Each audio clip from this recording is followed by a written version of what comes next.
So we think about emerging energy, the 4 pillars I mentioned, we kind of split them up into the molecule side and the electron side. The world's trying to electrify, and so we think, where do you want to participate there?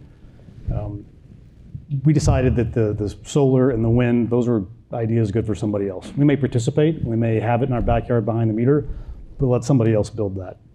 And so we looked at other opportunities, and we really came down on that side. We're looking at EV charging, just because of our retail footprint, really growing out the battery space. And I will say there's a lot of discussions early on. You know, we're a conservative company by nature, Midwestern, 150 years old.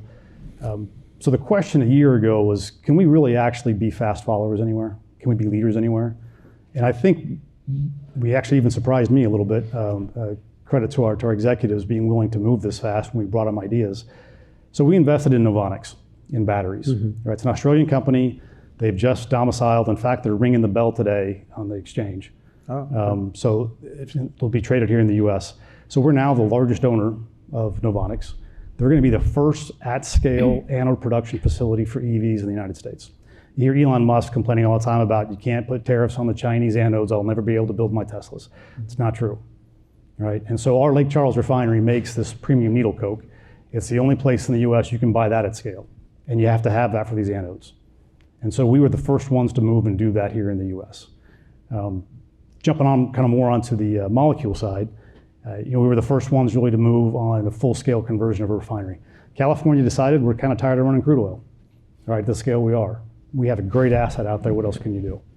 And so we're going to convert that. We also recognized if you're going to participate in renewable fuels, which the world's going to need, you're going to need the liquid density the density of liquid hydrocarbons for a long time, for hard to decarbonize sectors.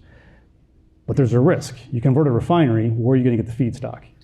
And so we're doing a lot of things commercially, but also through investments, right? We were the first one in our area to invest upstream into the ag space with our Shell Rock investment to produce soybean oil, right? And then and we knew felt it was a good idea. Chevron's come out and made their announcement with a partner, so has Marathon. So we all recognize that you're going to have those feedstocks. Everything we're looking at, by the way, on these transitions, these pathways, it's feedstocks. It's the precious metals and the anode material for the batteries, right? It's all the material that goes into solar panels. It's all the feedstock that goes into renewable fuels. And so we're thinking about, in the value chain, renewables is a good example. We're going to be at the very beginning on the ag side, and we're going to be all the way to the very end where we're going to fill up someone's fleet with renewable diesel, right? And everything in between. Battery side, we'll probably stay more on the anode side, maybe cell manufacturing, and let the folks that are really good at cathodes do that. That's really not our area. And so I think between the Novonix investment in batteries, the Rodeo in renewables, with Shell Rock supporting that, the European hydrogen thing we're looking at, you mentioned earlier Gigastack, that could be a real game changer. It's a few more years out, a little more difficulty on that one, but we have confidence we're going to get there. And then carbon capture, we produce a lot of CO2.